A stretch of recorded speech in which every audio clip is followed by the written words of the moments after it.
తిరుపతి జిల్లా చంద్రగిరి నియోజకవర్గం పాకాల మండలంలోని చంద్రగిరివారిపల్లె రమణయ్య గారి పల్లెల్లో అయోధ్య రాముని ఆలయం నుండి వచ్చిన అక్షింతలను బాబురెడ్డి దంపతులు, చిన్నారమ్మ, వంశీప్రియ దంపతులు ఆదివారం పంపిణీ చేశారు.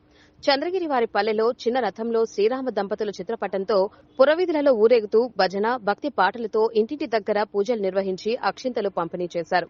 అదేవిధంగా పాకాల మండలంలో ఇంటింటికి పంపిణీ చేస్తున్న అక్షింతలు పంపిణీ చేసే సమయంలో అయోధ్య రామ మందిరం తీర్థక్షేత్ర ట్రస్ట్ తరపున వచ్చామని తెలిపి ప్రతి ఇంటికి రామమందిర చిత్రపటం, తీర్థక్షేత్ర కరపత్రము, మృగముద్రలో 5 గ్రాముల చొప్పున అక్షింతలు పంపిణీ చేశారు.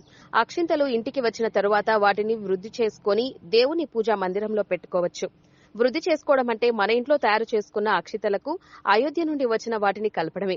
వృద్ధి చేసుకున్న అక్షింతలు 22వ తేదీ జనవరి 2024 సంవత్సరం రోజున అయోధ్యలో శ్రీ బాలరాముల వారి విగ్రహ ప్రాణ ప్రతిష్ఠ జరుగుతున్న సమయంలో ఇంటిలిపాది ఇల్లు శుద్ది చేసి స్నానాలు ముగించుకొని గ్రామంలోని దేవాలయానికి ఇంటిలిపాది చేరుకొని పూజలు ముగించుకొని వ్యక్తిగతంగా అక్షింతలు నెత్తిన ధరించడం, పిల్లలను చిన్నవారిని దీవించడం, భర్త ఆశీస్సులు దీవెనలు తీసుకోవడం, బీరువాలో పెట్టుకోవడం, పిల్లలు పుట్టినరోజున, పెళ్లి, ఇతర శుభకార్యాలలో ఈ అక్షింతలతో దీవించడం చేయవచ్చునని అన్నారు.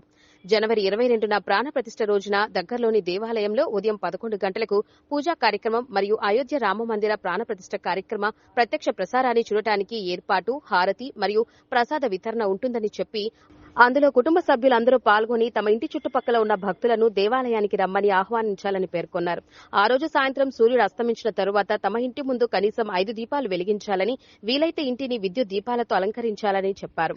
ఈ కార్యక్రమంలో గ్రామస్తులు, భక్తులు తదితరులు పాల్గొన్నారు.